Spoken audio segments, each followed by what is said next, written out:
Railway ಸಚಿವ ಅಶ್ವಿನಿ ವೈಷ್ಣವ್ ಅವರು ಜಪಾನ್ನ ಮೂಲಸೌಕರ್ಯ, ಸಾರಿಗೆ ಮತ್ತು ಪ್ರವಾಸೋದ್ಯಮ ಸಚಿವ ಹಿರೋಮಾಸಾ ನಕಾನೊ ಅವರೊಂದಿಗೆ ನಿನ್ನೆ ಸೂರತ್ ಮತ್ತು ಮುಂಬೈನಲ್ಲಿರುವ ಮುಂಬೈ ಅಹಮದಾಬಾದ್ ಬುಲೆಟ್ ರೈಲು ಯೋಜನೆಯ ಹೈಸ್ಪೀಡ್ ರೈಲು ನಿರ್ಮಾಣ ಸ್ಥಳಗಳಿಗೆ ಭೇಟಿ ನೀಡಿ ಪರಿಶೀಲನೆ ನಡೆಸಿದರು.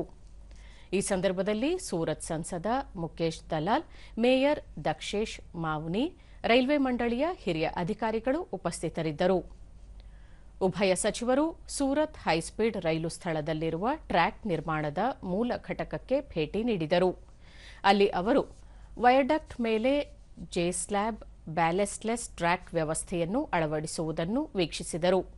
ಟ್ರ್ಯಾಕ್ ಸ್ಲ್ಯಾಬ್ ಅಳವಡಿಕೆ ಮತ್ತು ಶಾಶ್ವತ ರೈಲು ಹಳಿಗಳನ್ನು ಹಾಕುವ ಕಾರ್ಯವು ವೇಗವಾಗಿ ಪ್ರಗತಿಯಲ್ಲಿದೆ.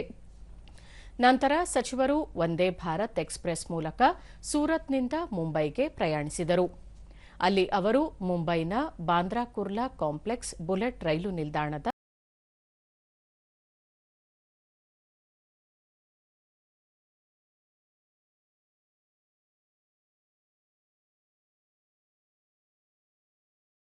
ಕಾರಿಡಾರ್ ಅನ್ನು ಅನುಷ್ಠಾನಗೊಳಿಸುವಲ್ಲಿ ಭಾರತ ಮತ್ತು ಜಪಾನ್ ನಡುವಿನ ಬಲವಾದ ಸಹಯೋಗವನ್ನು ಜಪಾನ್ ಸಚಿವರ ಈ ಭೇಟಿಯು ಪ್ರತಿಬಿಂಬಿಸುತ್ತದೆ.